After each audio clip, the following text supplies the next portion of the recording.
Era verão de 1984, quase 3 horas da tarde. O sol estava escaldante. Eu dirigia meu Fusca 83 desde a cidade de Meleiro, em Santa Catarina, pela precária estrada de terra que ligava a Praia Grande a Caxias do Sul.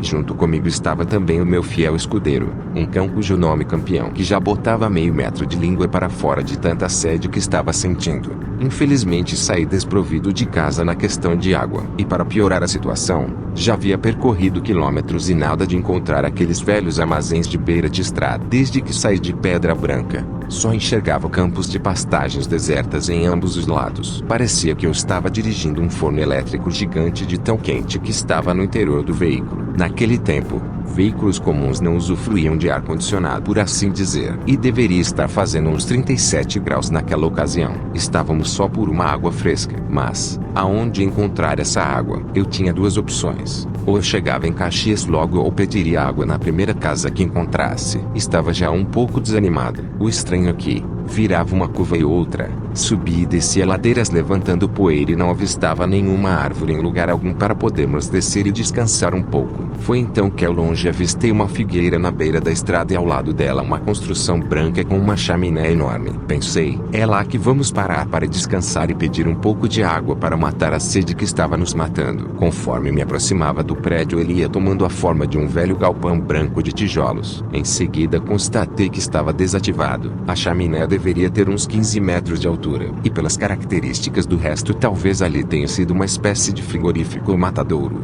o que fazia sentido naquele fim de mundo. Mas apesar de tudo, era uma construção bem sinistra. Parei o carro embaixo da sombra projetada pela figueira bem na entrada da propriedade. Depois que a poeira passou, abri a porta e a deixei semi-aberta para o caso de Campeão querer sair. Olhei para todas as direções e nenhum sinal de seres vivos além de nós. Avancei um pouco e percebi uma porta grande na lateral do pavilhão. Não dava para ver nada lá dentro pois estava escuro demais. Olhei então a casa que estava toda fechada com sinais de abandono. Andei alguns metros propriedade adentro e notei um biombo e atrás dele uma casa. De fato, despertou-me um ar de solidão.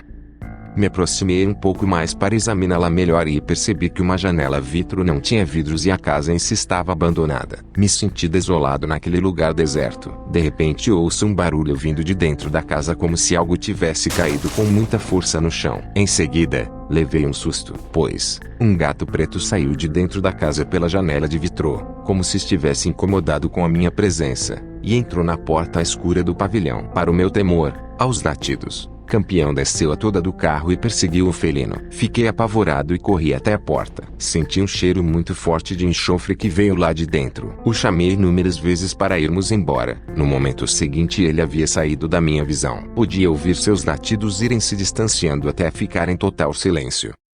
Preocupado tive que pensar em alguma coisa rápido. Foi aí que me lembrei que eu tinha uma lanterna no porta-luvas. Corri para pegá-la e aproximei o carro até a porta.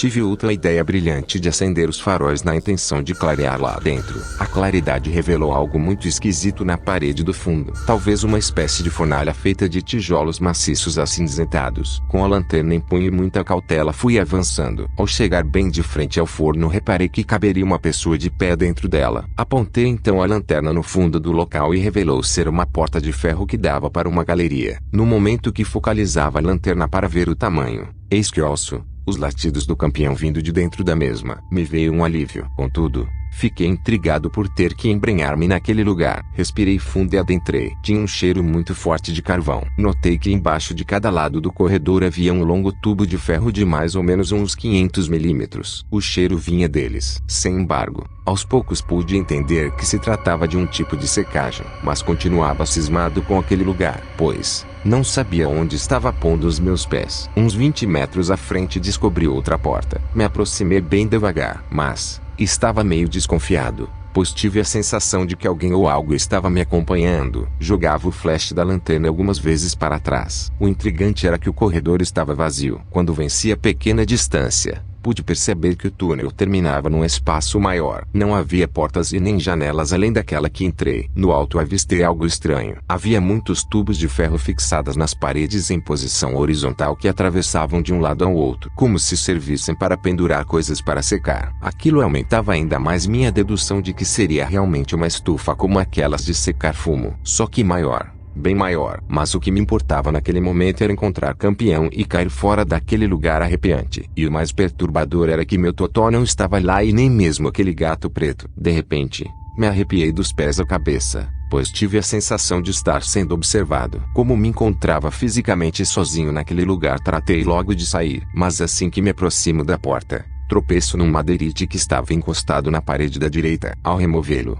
vejo um buraco de mais ou menos 1 metro de altura por uns 70 centímetros de largura. Será que eles entraram ali? Pensei. Apontei então a lanterna para dentro do mesmo e fui atingido por uma brisa levemente quente que chegou a balançar meus cabelos. Mas não entrei, pois achava aquele lugar cada vez mais perturbador. Quando finalmente cheguei do lado de fora, deu aquele clarão que ofuscou a minha visão, mas quase caí sentado pelo susto que levei. O Fusca estava na estrada do mesmo jeito que o deixei na sombra, e com a porta entreaberta. Mas para minha surpresa e alegria, o campeão estava lá dentro do carro. Será que tive uma alucinação ou uma premonição por causa do calor? Sei lá. Liguei o carro e fui embora. Jurei para mim mesmo que nunca mais iria sair sem água, e prestarei mais atenção nesses lugares abandonados. Deixarei isso somente para o Anderson, do canal Área 394, que está acostumado em explorar lugares assim. Se você gostou do vídeo, se inscreva, ative o sininho das notificações e deixe o seu like. Abraços.